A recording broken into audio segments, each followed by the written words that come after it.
savings account from anywhere. Go online and open yours today. The time by Sagicor Bank is 7 o'clock. Into spring with Sunrise. Miss Kitty and Dennis will get rich biblically in Money Masterclass, brought to you by Guardian Life. Then we heat things up in breakfast is served with Island Grill, and we'll wrap things up with some conscious rhythms with Jessie Royal. You've never seen a sunrise quite like this.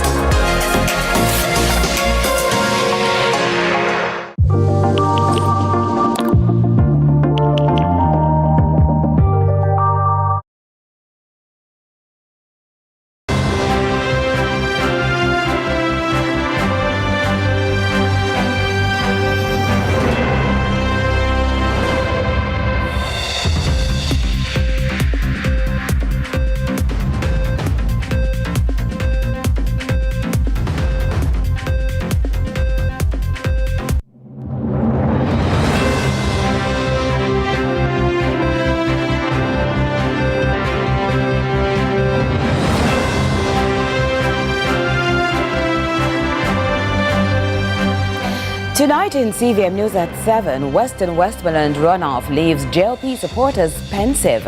Prime Minister preaches revitalization.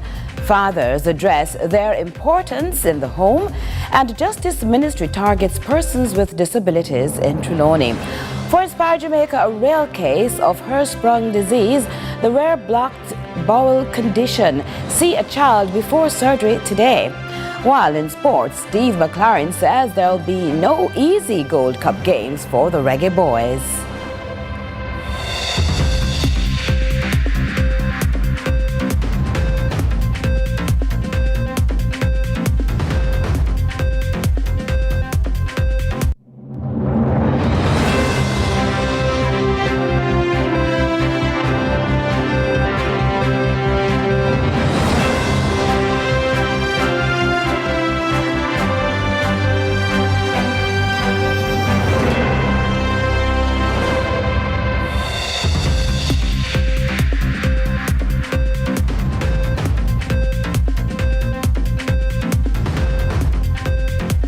Hello from Kingston, Jamaica. This is CVM News at 7 for Sunday, April 13, 2025. Thanks so much for joining us. I'm Curlin Brown.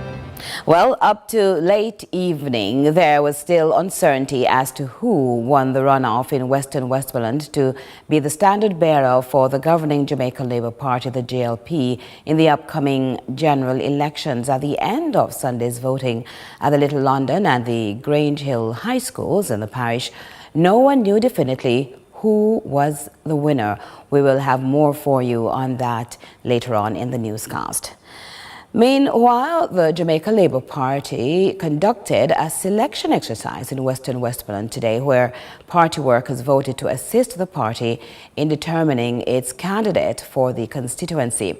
Jamaica Labour Party's General Secretary, Dr. Horace Chang, says the party is satisfied the democratic process worked well and thanked all workers who participated in the vote. Dr. Chang notes that a review of the results will be carried out by the party Secretariat on Monday, April 14. Then the outcome will be formally announced. The Prime Minister was in church Sunday, spreading the news of his leadership and efforts. As the political tides rise, the congregation was left with a lesson in godly leadership, divine mission, and the importance of revitalization. Here's Lika Lewis with that report. Breathing new life into the country as a leader will have certain challenges, but Prime Minister Andrew Holness declared in church on Sunday that the government is committed to the mission of rebirth and revitalization of the Jamaican society. This as he brought greetings to the Faith Cathedral Deliverance Center's camp meeting in St. Catherine. His passage of reference spoke to the biblical prophet Ezekiel and the Valley of Dry Bones that came alive. PM Holness notes there's a way out of Jamaica's Valley of Dry Bones under God-fearing and inspired leaders. As a government, let us run the economy well so that we can generate the revenues to fix them pothole roads.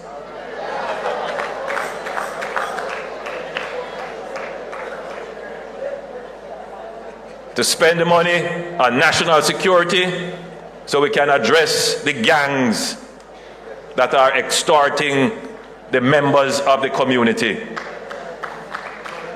So we can bring down the murder rate. He went further to indicate the fix can be applied to all the areas that can spur growth and development among the people, some of whom have been pondering their dry places. However, he accepts all things will require divine input.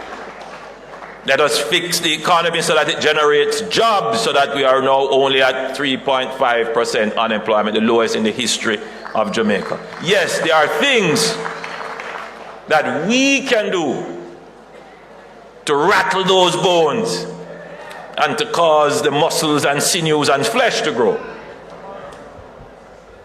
But we must also recognize that the real quality of life comes when we surrender to the Lord.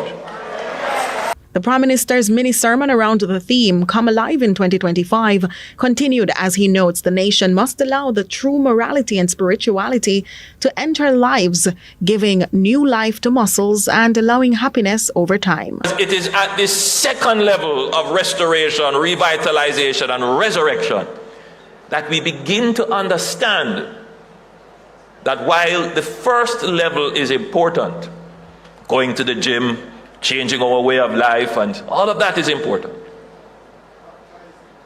but that is not the ultimate objective. The ultimate objective is the soul.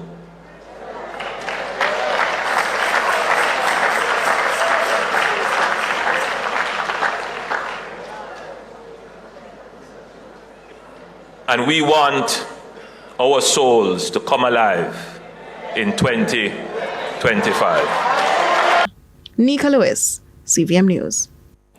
Opinions regarding a new airport in Negril continue to evolve as residents and stakeholders alike ponder what the future holds for a part of the island that feels it's yet to realize its full potential. The need for airlift in and out of Jamaica's westernmost tourism haven continues to stir debate within the town of Negril as residents contemplate the relative benefits of an airport compared to improved road connectivity. Chairman of Negril Destination Assurance Council Richard Wallace shares some of the perspective he's encountered since the development was announced. The airport coming to Negril is a contentious issue. There are many people on both sides saying that it's not necessary, and some are saying that yes, it's a great thing. Now, depending on the information that you look at, you will realize that there are arguments for the airport as well as against it. There are some people that are saying that the Sangster airport is close enough where if we fix the road, if we do a highway from Montego Bay to Negril, we won't need an airport because it would be a 30-35 minute drive to the airport. However, some, including hotelier Daniel Grizzle, are concerned that the additional inflows to the Sangster International Airport will severely test its capacity to cope and only add to congestion that so much has been done to avoid with the construction of the perimeter road. The South Coast is growing at a tremendous rate. Negril hasn't yet reached its full potential. Right? Montego Bay Airport is nearly reaching its maximum. And one thing we have overlooked, the amount of tourists that wants to visit Kingston. They don't want to spend 4.5 hours in a car. Can you imagine? There was an airport where our guests can fly to Kingston within half an hour, spend a day or two in Kingston, or for that matter, come back in the next afternoon. The economic benefit, and it makes the tourism product a richer product. While the site for the proposed airport is in the Little London area, there appears to be less variance of opinion regarding the potential upside the development could have on the economic future of not just Westmoreland, but neighbouring parishes as well. If you speak to other people, they'll tell you that Sangster is getting to capacity. And so, even if there is a highway to Montego Bay, when all the airlines arrive in Montego Bay at the same time, it creates congestion in the airport. And then we all know that the airport is landlocked. There's not much land to increase the size of the airport, I think. So there are arguments for both. But the fact of the matter is, if an airport comes to Westmoreland, which the site for the proposed airport is in Little London area, it would boost the economy of Westmoreland greatly. So, as to export our agricultural product, so much easier. St. Elizabeth is one of the big areas for production of agricultural product. Having an airport close to it can only be good. And remember, we are planning for years to come. This airport is not necessarily for what's happening now, it's for what's going to happen in the future in terms of arrivals, and so that we're hoping that will definitely increase. Joel Crosskill, CVM News. And staying in the West, earlier we told you that up to late evening there was still uncertainty as to who won the runoff in Western Westmoreland to be the standard bearer for the governing Jamaica Labour Party, the JLP, in the upcoming general elections. We can now go to Marjorie Gordon for more. It would seem the voters who turned out for Moreland Wilson had one message to deliver if the votes did not go in their representative's favour. If Mr. Moreland Wilson does not win today, we will not be working with Mr. James. So there will be a split, as you can see. So if he does not win today, then we will be supporting Mr. Ian Hales. The winnings will be going on the other side if Mr. Wilson does not win today. And while up to news time it was not clear who won the runoff, the dissatisfaction that there was a runoff in the first place was quite obvious. And we are sending a clear message to the Prime Minister that should Mr. Wilson lose this today, there will be no seat for them, for the Jamaica Labour Party in Western Westmoreland. We will be going independent, and if Mr. Wilson is not willing to go independent, no vote. Because I carry a lot of weight in my PDs, my division, and I will tell my people, my labourers, that is PNP running, no labourers will win, and they will lose. The Jamaica Labour Party will lose. Meanwhile, a former councillor for the Little London division tried to shed some light on why the voters, particularly those for Mr. Wilson, were so angry. But Mr. Wilson, who we admire, did not live up to expectations, and there are so many disputes all over the constituency that the backing for the people at large isn't there. When you look at, for example, that there are 5 council divisions in the constituency, and not one of those leaders, not one is taking up, is backing Mr. Wilson. It speaks of volume. He had this to say about Wilson's contender.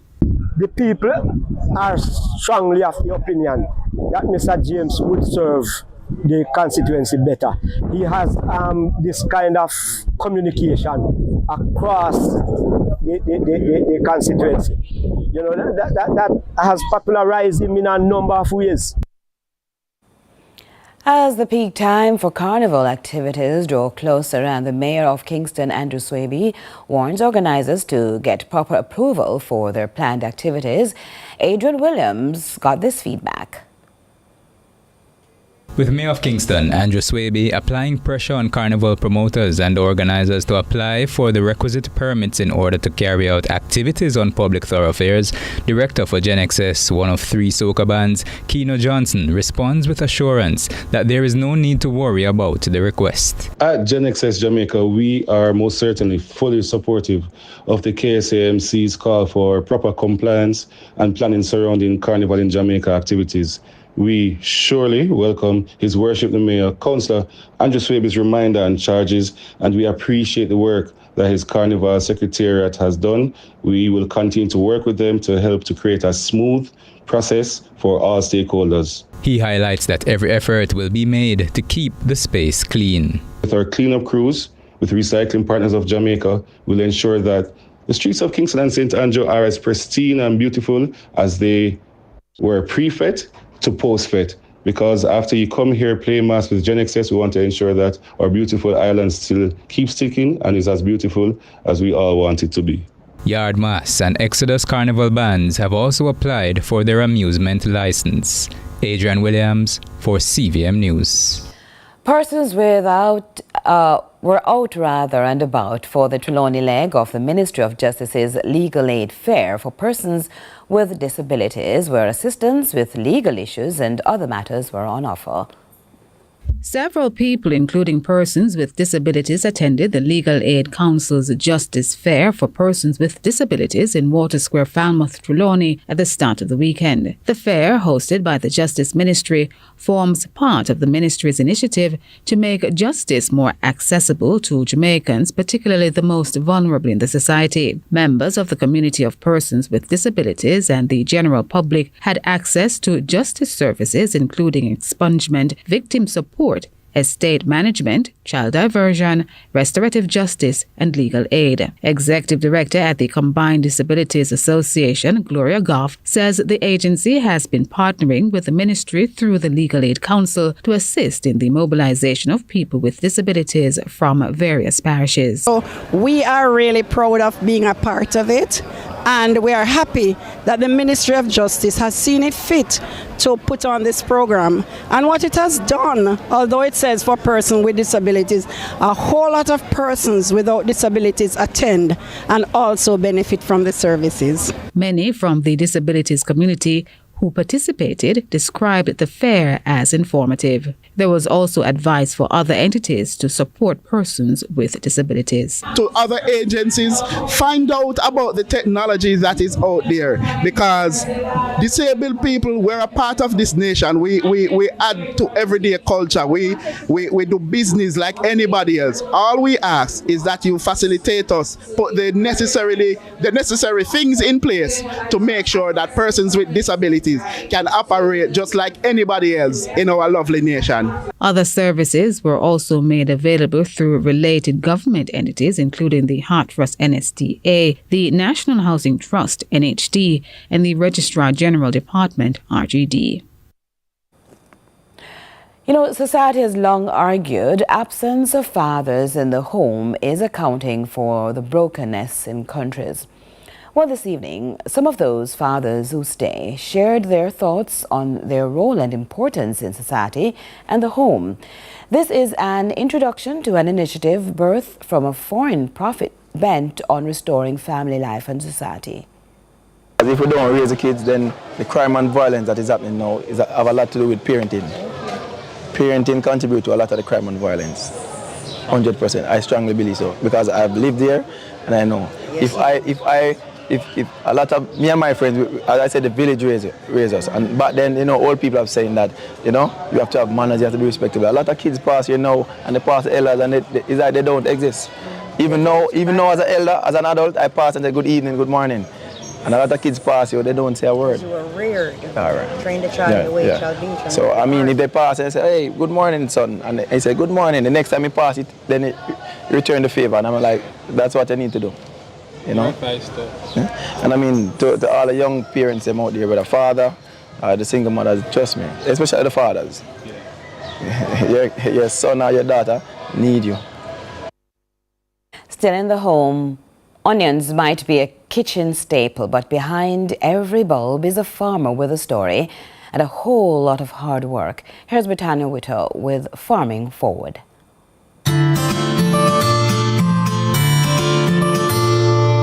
Feel the power, taste the flavor. On this week's episode of Farming Forward, we pay the O'Connors a visit as they reap their onion crop in Colbeck, St. Catherine. So I am Claudette Stewart, and I'm on the O'Connors farm in Colbeck, St. Catherine. And I'm reaping onions, for the market. Claudette works alongside her husband Peter and brother Carlton. Together they share the work and the profit. And although farming was always a part of their lives, it became Claudette's main source of income when the COVID-19 pandemic hit. I work as used to as a secretary, as my profession. But we do farming on the offside. Or when COVID came in, I definitely have to run full time to it because where I was working, I wasn't being called back for work. So I have to just full-fledged into farming. If you're clueless about onions like I am, don't worry, her brother Carlton got us covered with a step-by-step how-to manual. So the land prep now, we take 3 months before we sow for greater land. So we have burn on the grass, like I saw this a burn now. Like a tractor come in and plow it, bed it up like you see it right here. And then we put on the irrigation hose and let it wet, get some grass on it, burn that grass, let it wet again. Normally we want to get at least 3 burning before we sow the seed. So we get the 3 burning now, take about roughly a month or 2 when the grass come back. Because when the onion young, it can't fight the grass. So you're going to lose the seeds in them. So you want it, when they just germinate, you want it clean as possible. So a pin drop inside, you can't see it. But like many other farmers, they share the same concern. Feeder loss is a big problem. You plant your field and sometimes you don't get to reap. That? Yes. You have animals, mostly it was animals for us. Goats, and sometimes cows. Even dogs too, sometimes they come and dig up the ground.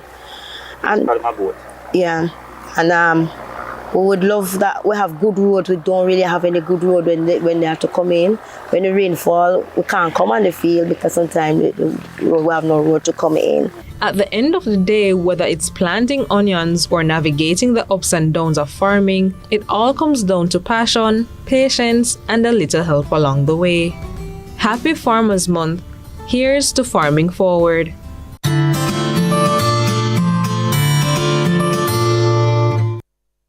We go now to our regional and international news. We begin with news in the region. In Trinidad and Tobago, Prime Minister Stuart Young is sharpening the PNM's message, targeting misinformation, defending the government's economic choices, and promising more efficient public services. Here's TTT News. Prime Minister Stuart Young touched on crime, misinformation and public service reform during his address at the People's National Movement's public meeting. I am warning us here in Trinidad and Tobago, do not let Cambridge Analytica 2.0 take root in Trinidad and Tobago, because what is insulting, what I find offensive as a citizen of Trinidad and Tobago, and a person who cares about Trinidad and Tobago, is the way that they are going about trying to mislead this population. And in Barbados, CBC News is reporting that a group of concerned citizens wants the highly anticipated concert featuring Jamaican dancehall icon Vybz Kartel, scheduled to be held on Easter Sunday, cancelled. They argue that the concert is not appropriate to be held on the most sacred and significant days on the Christian calendar. The group says allowing it to proceed would be disrespectful to the church and has the potential to further encourage the negative behaviors rampant among youth. In international news, devastating attacks on a camp hosting hundreds of thousands of people who had fled Sudan's civil war have continued for a third day, residents have told the BBC. I think there is a lot of information available. There are reports from aid workers on the ground, the few who are working there. There are statements from the actual people affected, the Darfuris themselves. And this is part of a pattern of violence and sexualized violence committed by the RSF that has been going on for some time. So I think there is absolutely no doubt that it's the RSF, the descendants of the original Janjaweed, who started these atrocities 20 years ago, that they're back in full form in the same places in Darfur. As the number of pediatric surgeons in Jamaica increases, more children are now being able to undergo life-changing procedures across the island. Inspire Jamaica wants to thank the surgeons who just observed World Pediatric Surgeon Day for the first time with the rest of the world, as they help us to unblock some facts about a rare intestinal condition being treated right here. Reach out and touch somebody's hand. Make this world a better place if you can. A pediatrician surgeon like Dr. Garfield Hanif Badal has to deal with cases that for many parents and children are awkward and embarrassing, even tough, like constipation is a common reason for parents to bring their kids into the office for an assessment.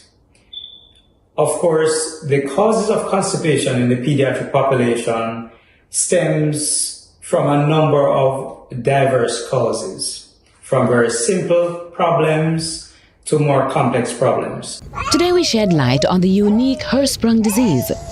Such agonizing pain for a child. And as the pediatrician puts it, it's one of the important surgical causes for constipation in children. This congenital disorder is relatively rare. It's said to be more prevalent in boys at a ratio of 4:1 and 1 in every 4,000 of the population. Hirschsprung's disease is a situation where the child is born without the presence of nerve cells, specialized nerve cells, in the large intestine primarily, resulting in poor passage of stool. So they may present from the newborn period where that meconium, that very copious, tarry, dark material that the newborn will pass, typically within the first day of life, they fail to do so, even though they may appear well. Some may develop early distension where the tummy appears very distended from early with failure to pass meconium in that first 48 hours after birth. Certainly, the longer it takes for that baby to pass the meconium, the likelihood of a diagnosis of Hirschsprung's is even more probable. But we as caregivers and as surgeons dealing with this condition, our important role in management of these patients is not just only diagnostics, but also to educate as it relates to the timing of presentation and what to look for. From where Dr. Badal sits at the Cornwall Regional Hospital, responsible for establishing the regional pediatric surgical services in Western Jamaica since 2004, he was until recently the only pediatric surgeon seeing some 300-day cases per year up to 2016, and at least 40 cases were Hirschsprung. Now there are 2 PD surgeons covering Trelawney, St. James, Hanover and Westmoreland. In Western Jamaica, we do diagnose probably about 5 or so cases per year, and these patients are treated both publicly and in the private sector. Christina has experienced depression, joblessness. She felt like running away from her second child, a son. The neighbors probably thought she was ill-treating him, as none of her words comforted him. No cuddles. Like him, she was unwell mentally. The weight loss. Was this a curse?